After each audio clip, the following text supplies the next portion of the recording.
máte čo len trochu šikovné prsty, toto istotne zvládnete. Poďte si spolu s nami vyrobiť pomôcku na aranžovanie kvetov vo váze.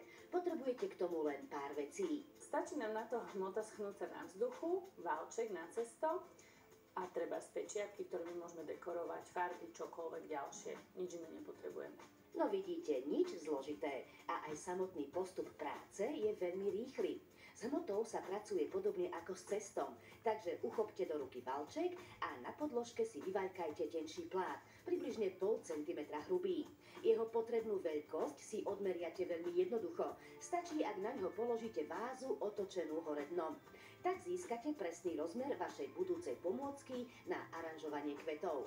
Nezabudnite ale na jednu dôležitú vec.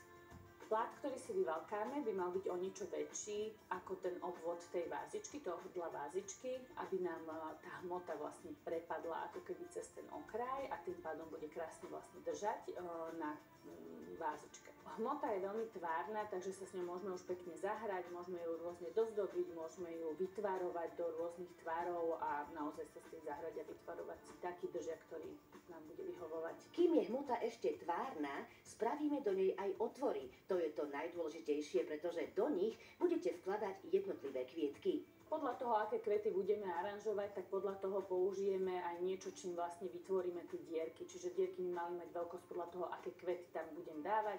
Je dobré a praktické spraviť rôzne vlastne hrúbky, alebo teda rôzne tie otvory, rôznych veľkostí, lebo je rozdiel, keď tam budem aranžovať veľkú kvetinu, aliu, alebo treba len stebielko trávy, ktoré je tenučké.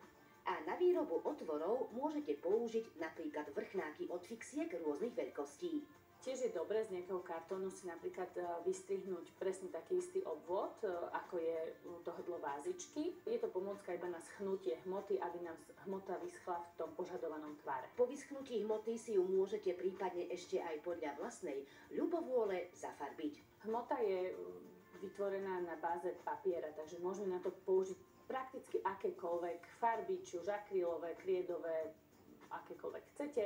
Hmotu môžeme zlátiť, môžeme ju de facto aj fixkami pokresliť už ako komu vyhovuje. Výhodou je potom, že môžeme naozaj do rôznych nádob akýchkoľvek dekorovať či už živé alebo suché kvety, aby nám vlastne držali nejaký pekný tvár a vytvorili sme aranžmán.